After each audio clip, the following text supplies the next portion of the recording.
পাকিস্তানের মাওলানা তাকি উসমানী লন্ডনের হিথ্রো বিমানবন্দরে তার সাথে ঘটে যাওয়া একটি ঘটনা, এটা প্রত্যেকটা মুসলমানের জানা উচিত। আমি পাকিস্তানের মাওলানা তাকি উসমানী সাহেবের এই ঘটনাটি এই কারণে বলতেছি যে এখান থেকে আমাদের মুসলমানদের শিক্ষা নেওয়া উচিত। উনি লন্ডনের হিথ্রো বিমানবন্দর থেকে উনি করাচি ফিরছিলেন। একটা বিখ্যাত গ্রন্থ এনসাইক্লোপিডিয়া অব ব্রিটেনিকা, এটা ওনার কাছে আগেই ছিল এই বইটা।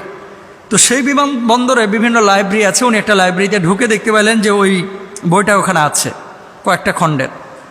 তো উনি যে বিক্রেতা ইংল্যান্ডেরই, তাকে জিজ্ঞেস করছেন যে এটার দাম কত। তো পাকিস্তানি 50,000 রুপি উনি দাম চেয়েছিলেন। তো উনি বললেন আমার তো এটা আছে, আমি পাকিস্তান থেকে কিনেছি, আর এক সেট লাগবে আমার প্রতিষ্ঠানের জন্য। তো বললো যদি তোমার থাকে তাহলে তোমাকে আমি কিছু ডিসকাউন্ট দেবো। কত ডিসকাউন্ট? 50% ডিসকাউন্ট দেবো। বলছে আসলেও আছে তো প্রমাণ দেখাও। বলছে আমার কাছে তো প্রমাণ নাই। তাকে সে বলছে আমার কাছে প্রমাণ নাই, কিন্তু আমার বাসায় আছে। বলছে আচ্ছা যাও, বিশ্বাস করে নিলাম। দেখেন কোনো প্রমাণ দিতে পারে না, খালি জবানে, তাও মানে একজন খ্রিস্টান এবং একজন মুসলমান জবানে বলেছে এটা আমার কাছে আছে, এই জন্য ওনারা কিছু মূল্য তিনি ডিসকাউন্ট করে দিয়েছেন। এরপর আসেন যে তুমি কি এই বইটা নিতে চাচ্ছ? হ্যাঁ নিতে চাচ্ছি। দাম পড়বে কত? ডিসকাউন্টের পরে দাম পড়বে 30,000 টাকা। তো তখন তিনি বললেন যে না, এই ডিসকাউন্ট যদি তুমি দাও তাহলে আমি পাকিস্তানে আগে খোঁজ নেই যে এটার দাম কত, যদি ওখানে কম দামে পেয়ে যায় তাহলে তো আমার লন্ডন থেকে এখানে নেওয়ার দরকার নাই।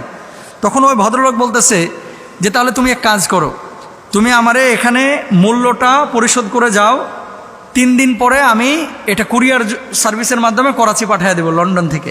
তো উনি বলছে যে আমি আমার ক্রেডিট কার্ডের পিন দিয়ে তোমাকে সিগনেচার করে দিতে পারি, তুমি টাকা তুলে নিতে পারো, কিন্তু যদি পাকিস্তানে আমি কম দামে পাই তাহলে আমি তোমার থেকে নিতে পারবো না। মানে লেনদেনটা তুমি এখানে স্থগিত করে আমার টাকা আমারে ফেরত দিয়ে দিবা, মানে ক্রেডিট কার্ডের ওখান থেকে আর টাকা তুলবা না।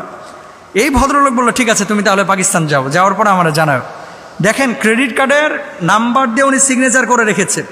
সিগনেচার করে রাখার পরে বিমানে উঠে ওনার মাথা পুরো আওলায় যাচ্ছে যে এতগুলো টাকা, একজন আলেমের 30,000 রুপি তো কম না, তো এতগুলো টাকার আমি এখানে এই সিগনেচার দিয়ে এসেছি, এই লোকটা যদি বইটা আমার না দেয় বা পাকিস্তানে যদি কম টাকা আমি পেয়ে যাই তাহলে আমি কি এটা টাকাটা নষ্ট হলো কিনা। তো উনি করাচি যাওয়ার পরে দেখে যে ওখানে যে লাইব্রেরি এখানকার চাইতে আরও অনেক কম দাম। তো ওই ভদ্রলোকরে উনি ফোন দিচ্ছে যে দেখো আমি তো এখানে কম দামে পাইছি, এখন কি করব। যদি কম দামে পেয়ে যাও তাহলে তুমি লেনদেনটাকে স্থগিত করো, তোমার টাকা আমি ক্রেডিট কার্ডে আমি এখনও উঠাই নাই, আমি আর তুললাম না। দেখেন আমাদের বাংলাদেশের মানুষ যে কাজগুলো করে, আপনি বিকৃত মাল ফেরত নেওয়া হয় না, চকবাজার থেকে নিয়ে এসে আপনি ইসলামপুরে কেবল বাসায় ঢুকছেন, বউ বলতেছে জামা তো ছেঁড়া, একটু যাও না ঘুরায় দিয়ে আসো, বিকৃত মাল ফেরত নেওয়া হয় না। এটা বাংলাদেশের মানুষের আখলাক। তরমুজ একটা কিনে নিয়ে এসে কাইটা দেখেন ভেতরে পুরোই পচা, মাত্র 10 মিনিট হয়েছে, দৌড়ায় নিয়ে গেছেন দোকানে, ভাই তরমুজ তো পচা। দূর মিয়া দেখে নেন নাই, উল্টা ফাপড় নেবে। আবার যদি মনে করেন একটা মোবাইল ফোন নিয়ে এসে পরের দিন দেখলেন চার্জ নাই, ওই যাওয়ার পরে বলবেন ঘ্যাসা লাগলো কে, এখানে তো দাগ পড়ে গেছে, এখানে তো স্ক্র্যাচ পড়ে গেছে, এই হয়েছে।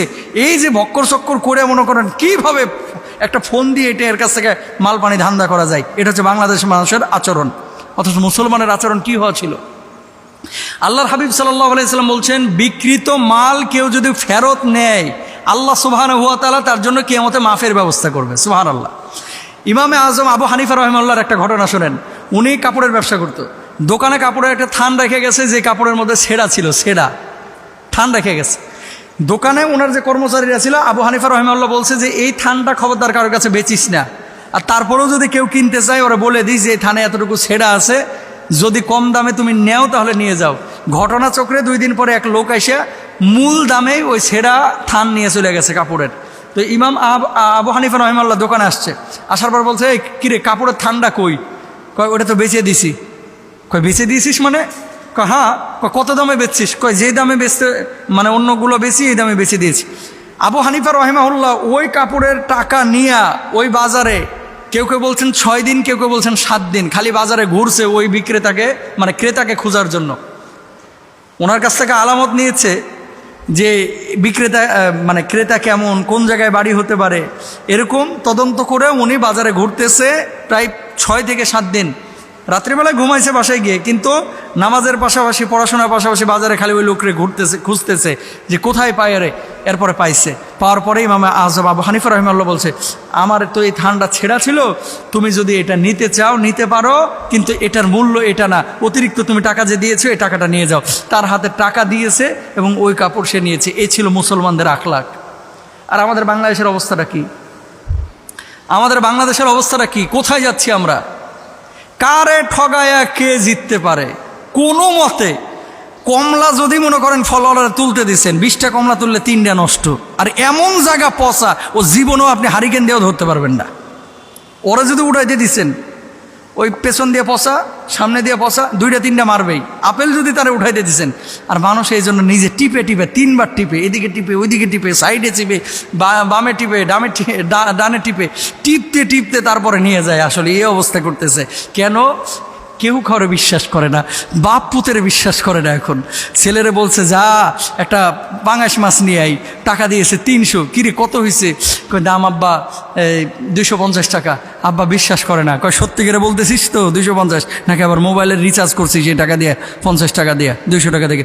কেউ কারো বিশ্বাস করে না ভাই। এরকম যদি বিশ্বাস না করি আমরা কিভাবে চলবো? ব্যবসায়ী ভাইদেরকে বলবো আপনারাও সৎ হন, যারা ক্রেতা তারাও সৎ হন। প্রত্যেকেই আমরা আমাদের নিজ নিজ জায়গা থেকে আমরা আমানতদার হব। আল্লাহ তাআলা আমাদের তৌফিক দান করুন, আমিন।